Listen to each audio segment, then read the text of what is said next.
वेंगुर्ल्याला आपण का आलो आहोत त्याचं मुख्य रिझन इकडचा तो नाश्ता आहे, त्यासाठी आपण इथे आलो आहोत. तर नाश्ता काय आहे ते मी तुम्हाला आता घरी गेल्यावर दाखवतो. हे कशाला, हे युनिक आहे, म्हणजे नवीन आहे, हे कोकणातलं युनिक आहे. चालेल, तुम्ही माहिती दिली, मस्त छान माहिती दिली, थँक्यू. या कोकण आपलंच आहे, केव्हाही चालेल,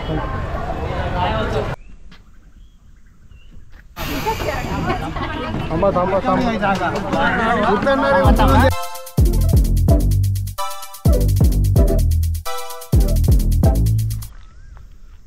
सुप्रभात मित्र हो, मी ओमकाराने तुमचे स्वागत आहे आपल्या वेंगुर्ल्याच्या भाग दुसरामध्ये.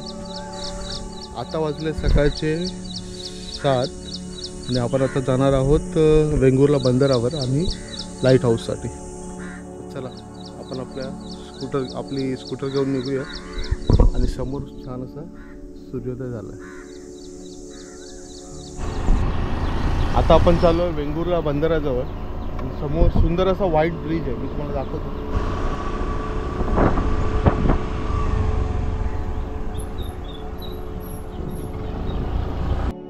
कोकणातली सुंदर अशी सकाळ आपण अनुभवतो उन्हाळ्यामध्ये आणि आजूबाजूला असं एकदम वेगळंच वातावरण आहे, मी तुम्हाला दाखवतो. खाडी आहे आणि समोरची डोंगररांगा बघा कशी काय सुंदर दिसते.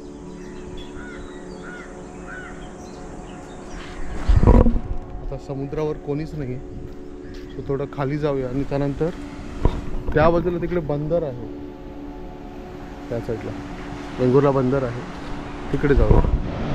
ऑलमोस्ट सगळे समुद्रकिनारे सारखेच वाटतात. त्याचं कारण आहे इथे असणारी जी वाळू आहे ना ती खाली आहे बघा, म्हणजे उतारावर आहे, म्हणजे पाणी एवढं वर येतं आणि मग ती वर येतं बघा. त्या साईडला सुद्धा उतारावर आहे.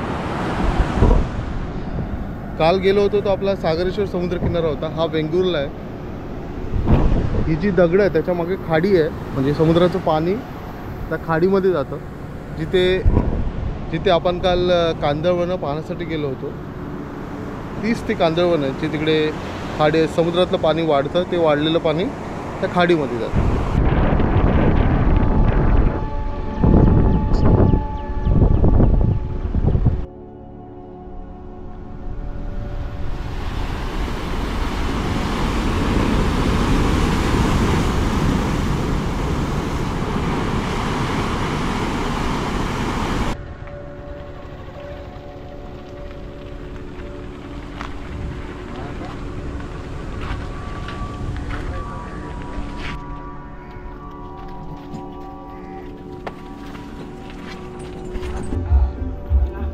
आता 2 लोकेशन फिरून झाले आहेत, फक्त लाईट हाऊस बाकी राहिलं, कारण लाईट हाऊस 9 वाजता चालू होतं. सो आता काय जाता येणार नाही, आता नाश्ता करायला जाणार आहोत. वेंगुर्ल्याला आपण का आलो आहोत त्याचं मुख्य रिझन इकडचा तो नाश्ता आहे, त्यासाठी आपण इथे आलो आहोत. तर नाश्ता काय आहे ते मी तुम्हाला आता घरी गेल्यावर दाखवतो. आणि जर तुम्ही वेंगुर्ल्याला आलात, जर तुम्हाला कॉफी वगैरे काय पियायची असेल सकाळी सकाळी, तर तुम्हाला हे मिळेल. इथे ना शिरोडा नाका म्हणून बस स्टॉप आहे, त्याच्यासमोरच हे दुकान आहे. इथे तुम्हाला चहा, कॉफी, कोल्ड कॉफी सगळं मिळेल. आणि सोबत जर तुम्हाला नाश्ता करायचा, नाश्ता पण करू शकतो. फायनली आम्ही ज्या नाश्त्याची वाट पाहत होतो तो नाश्ता आला, शिरवळे रस आणि उसळपाव. तर ताटात होते 2 शिरवळे रस आणि त्यानंतर हे वेगळ्या प्रकारचे पाव इथे मिळतात, ते पाव होते आणि काळ्या वाटाण्याची उसळ. अशा प्रकारचा काही नाश्ता होता. तर मित्रो, आपण आता आहोत वेंगुर्ल्यामध्ये आणि वेंगुर्ल्यामध्ये यायचं खास कारण होतं ते म्हणजे आपला शिरवळे रस आणि इथे विणारी उसळ आणि वेगळ्या प्रकारचे इथे पाव मिळतात. ते खास खाण्यासाठी आपण इथे वेंगुर्ल्यामध्ये आलो होतो. आता आपण सकाळचा नाश्ता करतो, त्यामध्ये आपल्याला भजी आहे. आता अत्याशा असं गोष्टी संपल्या आहेत. आता आपण खातो शिरवळ खायची पद्धत आहे. ही पद्धत म्हणजे अशी, ही जी शिरवळ असतात या रसामध्ये टाकायची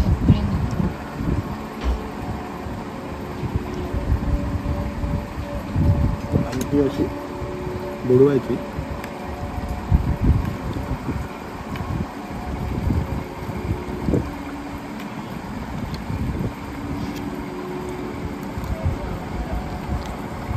मस्त.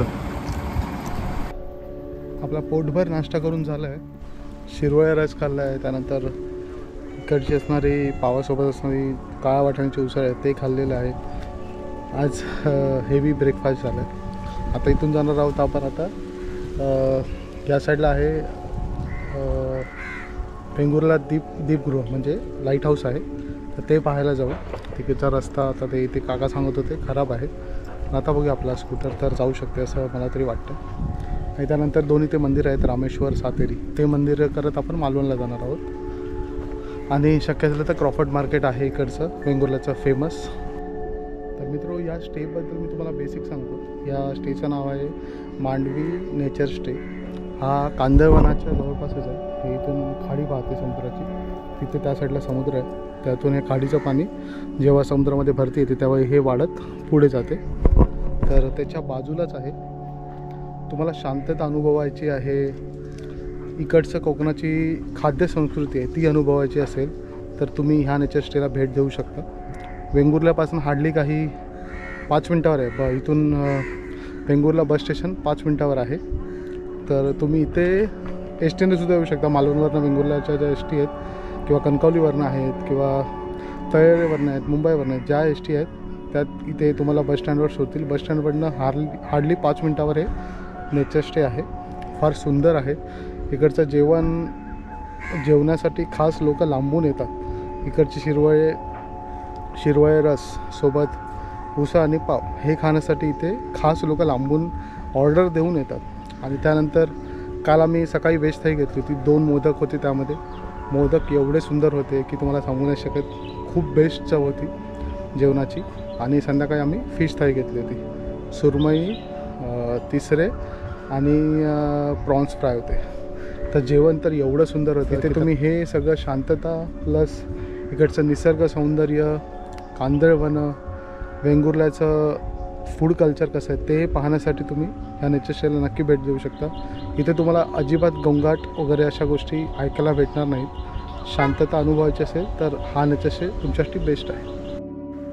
नाश्ता झाल्यावर आम्ही वेंगुर्ला लाईट हाऊसजवळ निघालो. आपण आता चाललो आहोत वेंगुर्ला दीपगृह, वेंगुर्ला लाईट हाऊसजवळ. आता वेंगुर्ला लाईट हाऊसजवळ याला 2 रस्ते आहेत. एक रस्ता आहे जो वेंगुर्ला बंदरावरनं येतो, त्याला 300 पायऱ्या आहेत. तर त्या 300 पायऱ्या आम्हाला चढायचे नव्हते, आता ऊन वाढलं आहे जरा. आणि दुसरा रस्ता आहे जो वेंगुर्ला टू मालवणला जातो. त्या रस्त्यावरनं एक लेफ्ट टर्न आहे, तिथून आतमध्ये लाईट हाऊसजवळ येतात.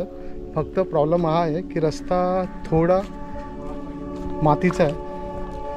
टू व्हीलरने येऊ शकता, कारने पण येऊ शकता. फक्त रस्ता थोडा खराब आहे आणि थोडा लांब वाटला मला, कारण आमच्या घरापासून हार्डली काही 5 मिनटावर त्या 300 पायऱ्या होत्या. पण आता गरमीत कोण जाणार.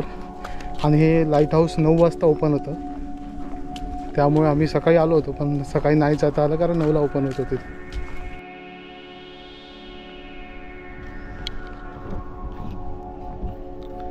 आता आपण लाईट हाऊसमध्ये जाणार आहोत.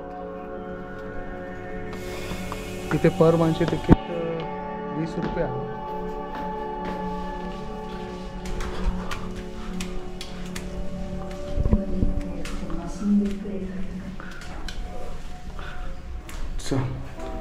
शिडी असते. हळूहळू चढ. एका वेळेला एक माणूस आहे, तेवढीच जागा.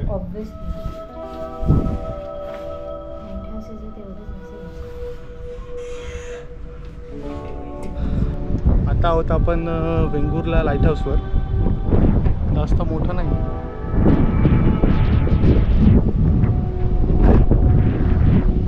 समोरून असं काही दृश्य दिसतं. वेंगुर्ल्याचा तो सगळा समुद्र किनारा.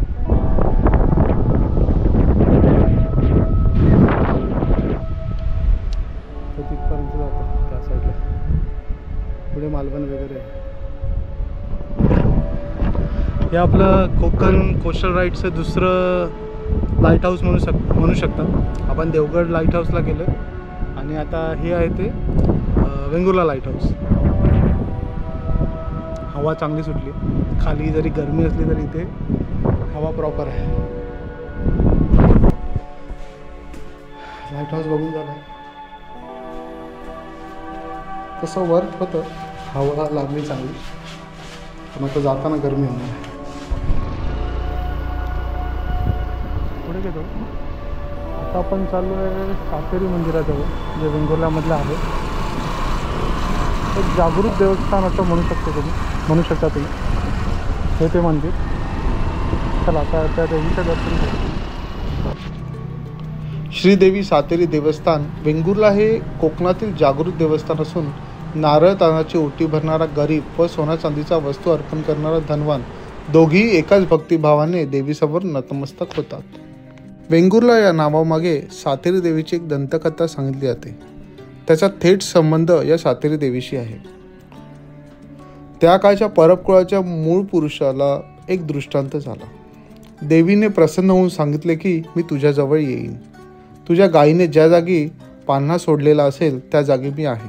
त्या दृष्टांताप्रमाणे शोध घेतला असता त्याला गायीने पान्हा सोडलेल्या पाषाणावर मातीचे वारूळ वाढत आहे हे दृश्य दिसते. ते पाहून त्या पुण्यपुरुषाने अतिउत्कट भक्तिभावाने त्या मातीच्या वारुळास मिठी मारली आणि सांगितले, आई आता तू येतेच थांब. आणि त्याचबरोबर त्या वारुळाची वाढ थांबली. वारूळ वेंग मारून उरले, त्यावरून वेंग म्हणून उरले ते वेंगुर्ले असे या नगरीचे नामकरण झाले.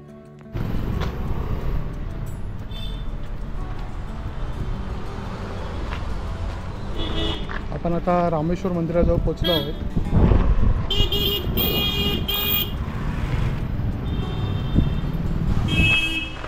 मंदिराचं बांधकाम चालू आहे बहुतेक.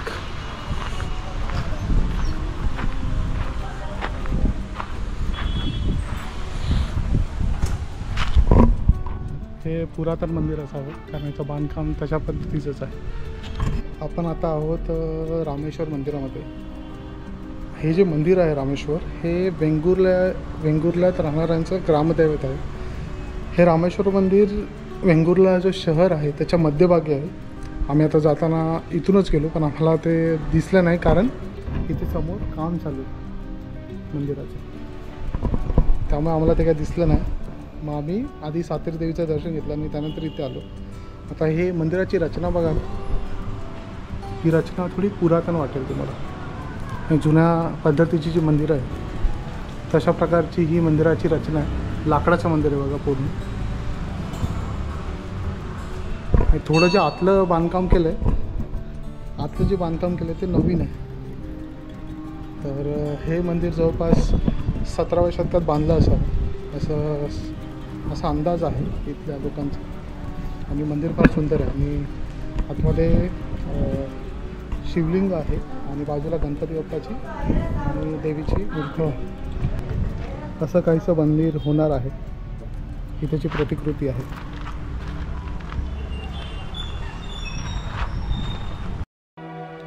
रामेश्वर मंदिराचं दर्शन घेऊन आता आम्ही क्रॉफर्ड मार्केटजवळ निघालो, जे वेंगुर्ल्याचं एक पुरातन मार्केट असं समजलं जातं. आम्ही मार्केटला पोचलो त्यावेळी बऱ्यापैकी गर्दी होती.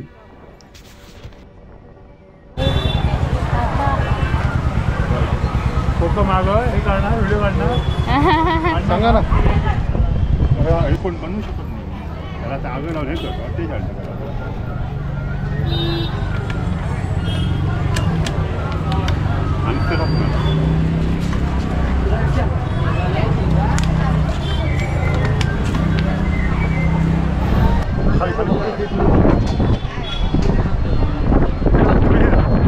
तुम्ही जरा सावलीत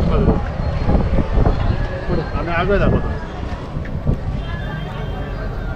ही आगळ करण्याची पद्धत आहे. जाड आगळ. सोलकढी व मच्छी कढी बनवण्यासाठी त्याचा वापर केला जातो. हा घरगुती पद्धतीचा आगळ असतो आणि त्याप्रमाणे भरला जातो. त्याला ठीक आगळ म्हणतात.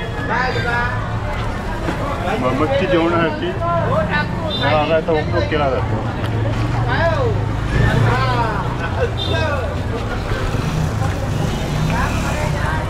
हातपुडी करा, हातपुडी तुम्ही हातपुडी करा. हात उलटा करा, हात उलटा करा आणि पसारे करून दाखवा. हा हे जाड आगळ, त्याचा रस गळणार नाही. उलटा करा आणि परत हे तसं करा. रस त्याच्यावर गळत नाही. दाखवा, आता दाखवा. हा रस गळत नाही. हा आहे ठीक आगळ. हा सोलकढी व मच्छी कढी बनवण्यासाठी वापरला. आम्ही पाहिजे तर तुम्हाला हे करून देऊ शकतो. कुरिअर सेवाने आम्ही पाठवलं जातो. त्याची किंमत किती? काय याची किंमत किती बाटलीची? 200 रुपये लिटर आहे जाडवाला, आणि पातळ असतो तो 100 रुपये असतो. पण पातळ अगं एवढा आमटीला आणि फुलकळीला हे होत नाही. त्यापेक्षा जाड आगट चांगल्या प्रकारे टेस्ट चांगली येते. आंबट आंबट कॅच करा.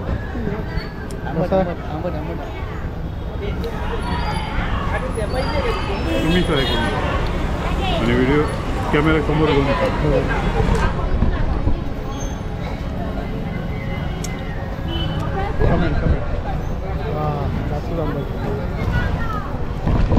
तुमचं नाव काय सर? अंतोन डिसोजा आहे. वेंगुर्ला कॉर्पोरेट मार्केटच्या खाली बाजारपेठेत आमचं दुकान असतं. केव्हाही येऊन तुम्ही हे करू शकता, खरेदी करू शकता.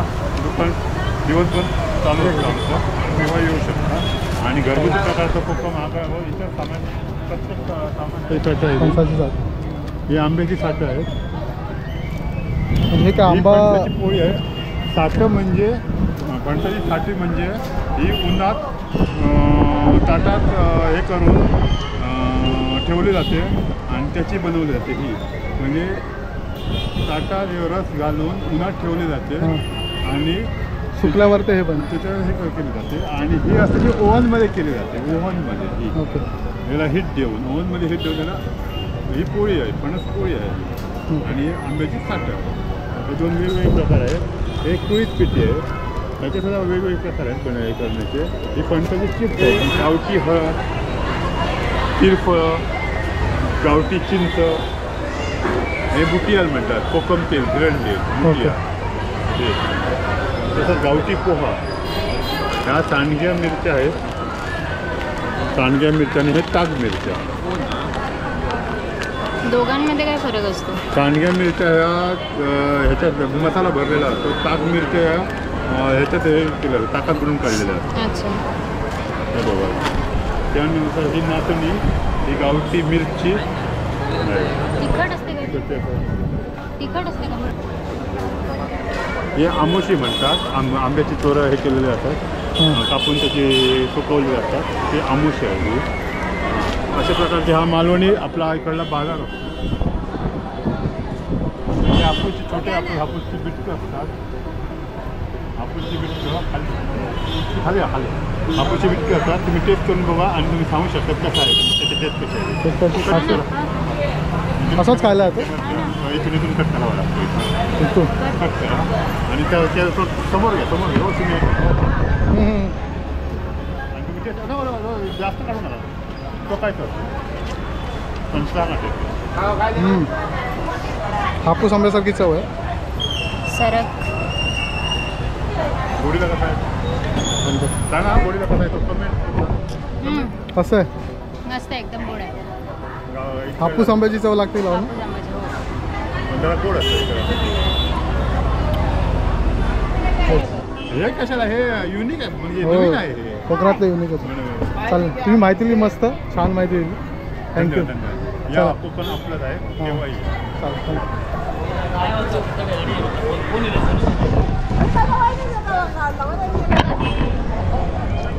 आपण आता क्रॉफर्ड मार्केटमध्ये आहोत. आपण जस्ट फिरत होतो आणि त्यांनी स्वतःच कोकणाबद्दल माहिती द्यायला सुरुवात केली. ते छान वाटलं जरा. चला आता बाकी मार्केट फिरूया आणि त्यानंतर आपल्या मालवणला निघू.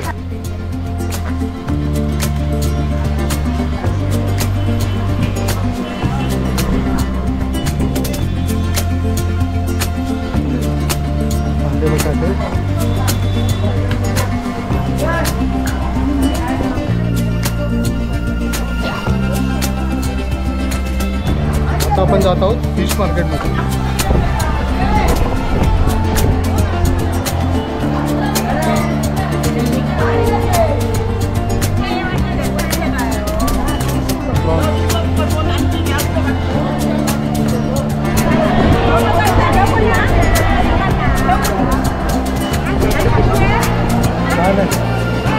आम्ही चाललो मालवणला चाललो.